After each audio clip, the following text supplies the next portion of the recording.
The first scream shattered the early morning calm of Chicago's O'Hare International Airport, slicing through the hum of rolling suitcases and murmured conversations like a blade. It came from Terminal 5, where a crowd of bleary-eyed travelers froze, their heads snapping toward the source. A second scream followed, raw and panicked, as a woman stumbled backward, pointing at a black duffel bag tucked beneath a row of seats. Within moments, the air thickened with tension, whispers of bomb and evacuate rippling through the concourse. Officer Daniel Harper, a veteran of the airport's K-9 unit, felt the hairs on his neck rise as he tightened his grip on the leash of his German Shepherd, Titan. The dog's ears were already pricked, his amber eyes locked on the bag with an intensity that Harper had learned to trust implicitly. "Stay calm, everyone," Harper called, his voice steady despite the adrenaline flooding his veins. But Titan's low, guttural growl told him this was no ordinary morning. Something was wrong, dangerously wrong, and the clock was ticking. The fluorescent lights of Terminal 5 buzzed faintly overhead, casting harsh shadows across the polished floors. It was just after 6:30 a.m., and the international arrivals were pouring in, a chaotic blend of jet-lagged tourists, business travelers, and families reuniting after long flights. Harper adjusted his Navy uniform, the weight of his badge grounding him as he scanned the crowd. At 38, he'd spent nearly a decade patrolling O'Hare, his instincts honed by countless shifts NAVY, gating the airport's labyrinthine terminals. Titan, his partner of 5 years, padded silently at his side, his sleek black and tan coat catching the light. The German Shepherd was more than a working dog. He was an extension of Harper himself, their bond forged through years of training, trust, and moments when split-second decisions meant life or death. "Morning, Harper." Officer Maria Delgado waved from her post near the customs desk, her smile bright despite the early hour. Titan looking ready to sniff out trouble. Harper grinned, scratching Titan's ears. "Just aced his recertification yesterday. Didn't miss a single cent." "Show off," Delgado teased, but her eyes flicked to the growing crowd. "It's going to be a busy one. Rerouted flights from Detroit and Milwaukee are dumping extra passengers today." Harper's radio crackled, the voice of Security Director Karen Voss cutting through. "All units, heads up. Increased passenger volume in Terminal 5.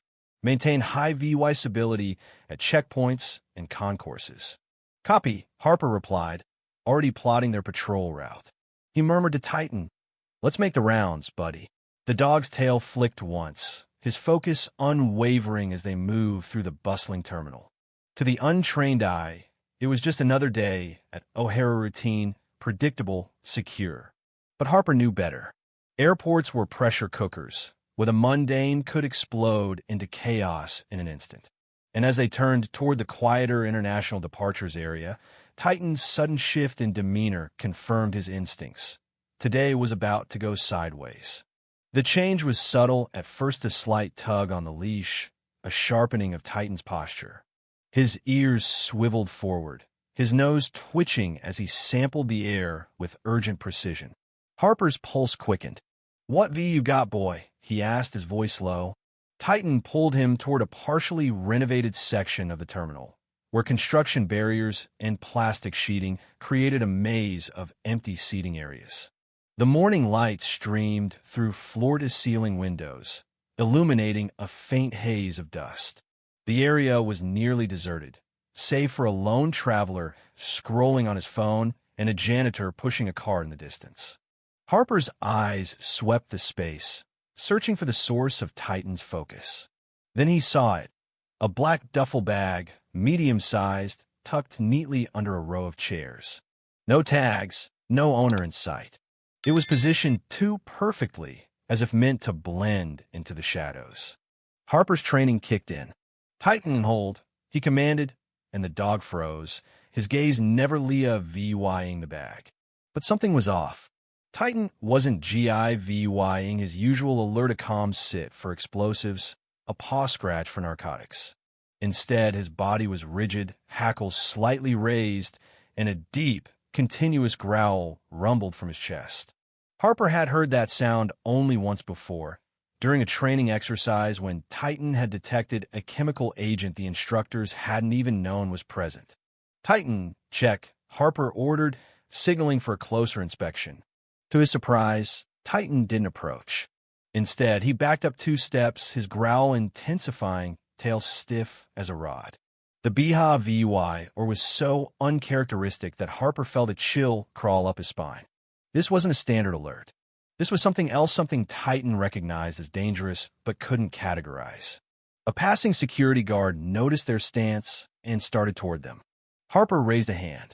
"Stay back, please," he said firmly, his tone brooking no argument. Titan's growling escalated into 3 sharp barks, each one like a warning shot. Harper's hand went to his radio. "Control, this is K9 Unit 4, Terminal 5, East Wing, Section D. Unattended bag with abnormal K9, alert BHVY, or request immediate backup and evacuation protocol." "Copy, K9 Unit 4, the dispatcher replied. "Security team en route. Initiate abandoned bag protocol." Harper began clearing the area, his voice calm but authoritative. "Folks, please gather your belongings and move toward the main concourse.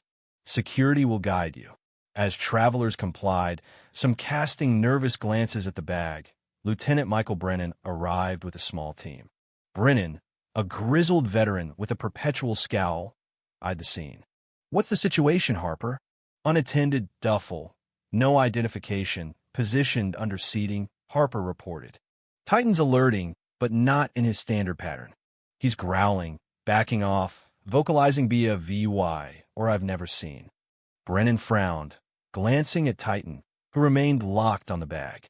"Explosives?" "Not his explosive alert," Harper said, his voice tight. "Not narcotics either." "Something's wrong with this bag, sir." A technician, Priya Sharma, arrived with a portable X-ray unit. She set up quickly, her movements efficient. "Let's get a scan before we escalate," Brennan said, but Harper shook his head. "With respect, sir, I've worked with Titan 5 years. When he reacts like this, there's a reason."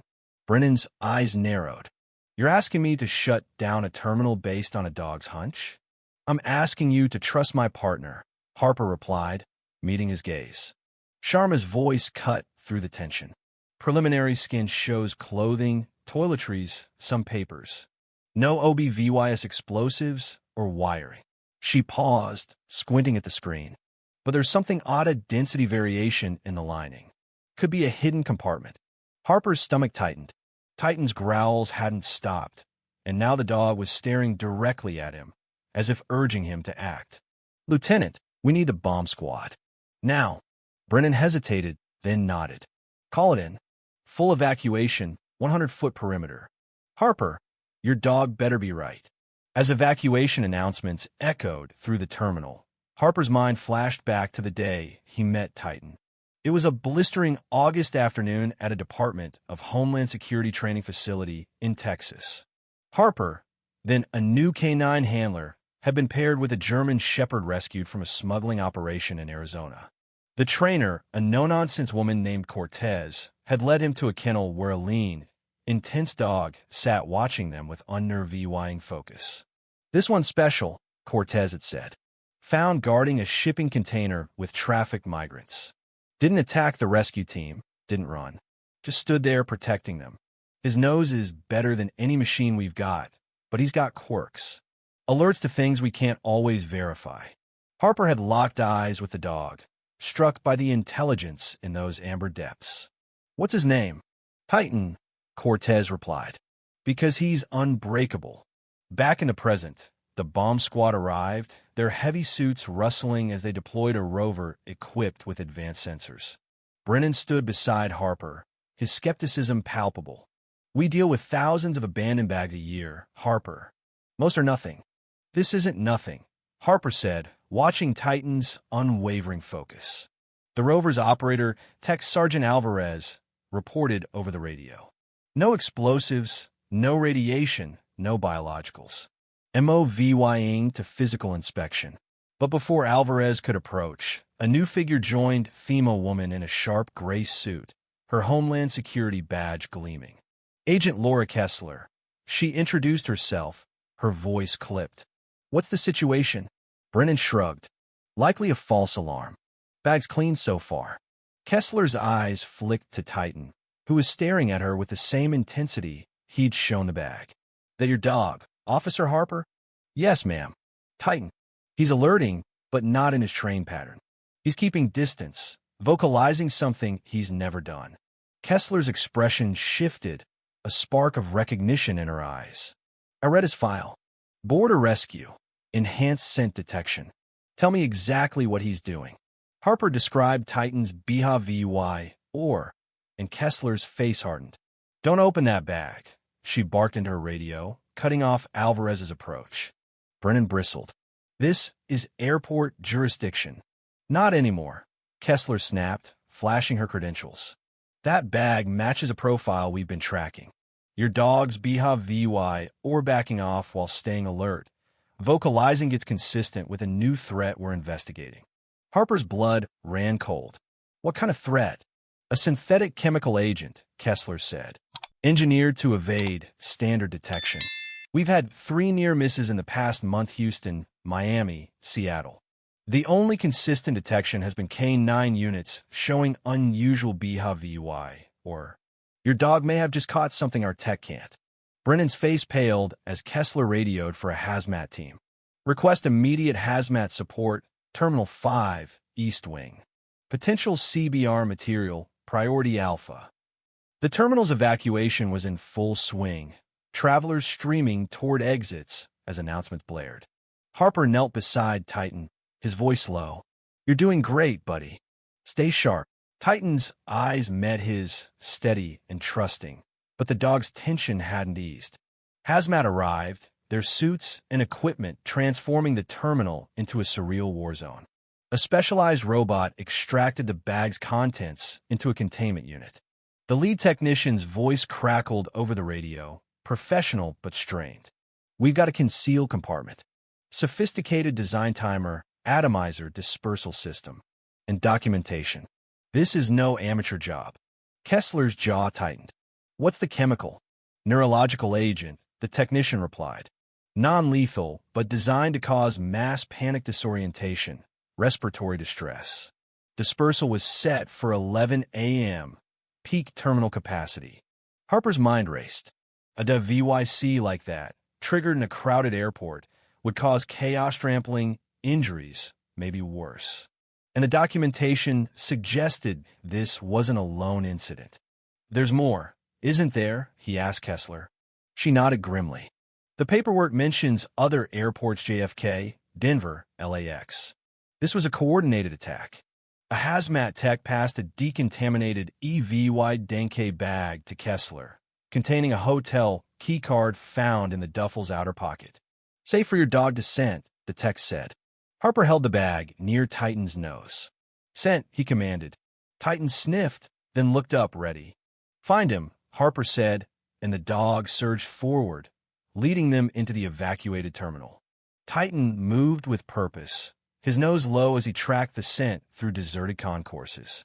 Harper followed, Kessler and 2 security officers trailing at a distance. The terminal was a ghost town: abandoned luggage, spilled coffee, newspapers fluttering in the artificial breeze. Titan led them past shuttered gates and duty-free shops, pausing briefly at a corridor intersection to sort through scents. Then, with a decisive turn, he veered toward a restricted SARE VYC area.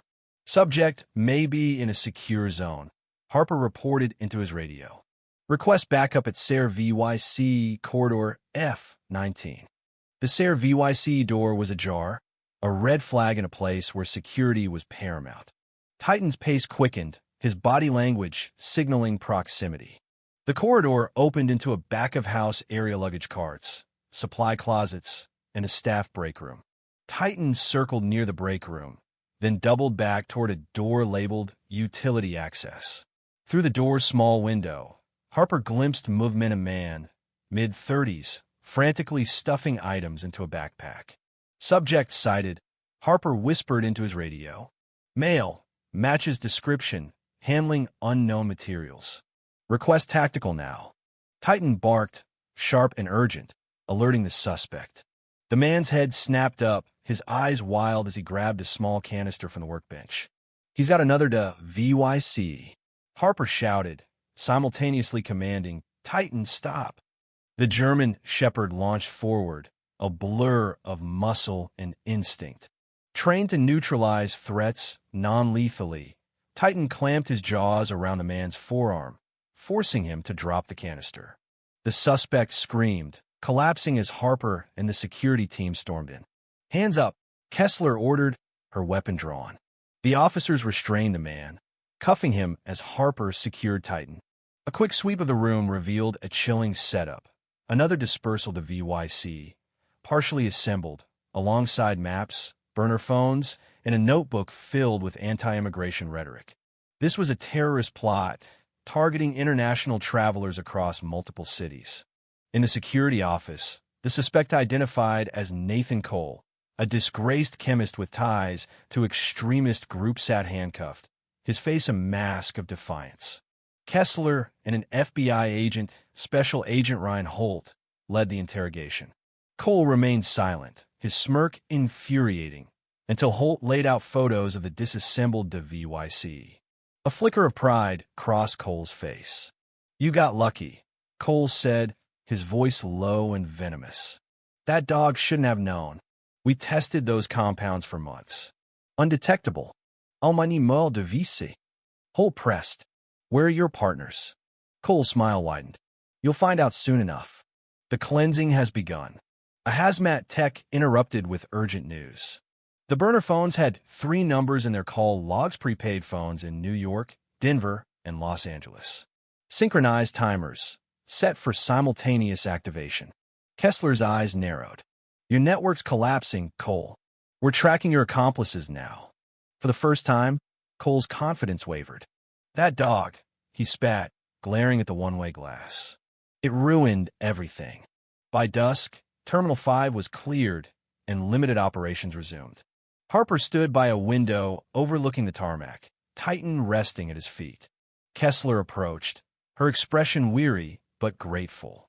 Cole talked after hours of interrogation. "We've apprehended 2 accomplices in Denver and 1 in New York. LAX was a decoy. Your dog stopped a multi-city attack." Harper looked down at Titan, who tilted his head, eyes bright. "How'd he do it?" "Your sensors missed the compound. Our lab thinks the agent's chemical signature shifts in ambient air," Kessler explained. "Titan's nose picked up on subtle changes our tech isn't calibrated for." His early experiences guarding those migrants slightly sharpened his instincts. Lieutenant Brennan joined them, his earlier doubts gone. "The director wants you and Titan at a commendation tomorrow. Homeland Security's interested in studying his detection skills for new K-9 training protocols." As they walked through the reopening terminal, Harper reflected on the day. Titan's actions weren't just skill, they were instinct, trust, and something deeper, a bond that defied explanation. Kneeling beside his partner, Harper ruffled Titan's fur. "You saved a lot of people today, buddy. Let's go home." The next morning would bring debriefings and questions about Titan's extraordinary abilities. But for now, Harper was content knowing countless travelers were safe, unaware of the chaos a German shepherd with amber eyes had prevented. Their partnership, forged in trust and tested in crisis, was unbreakably a beacon of hope in a world where danger lurked in the shadows.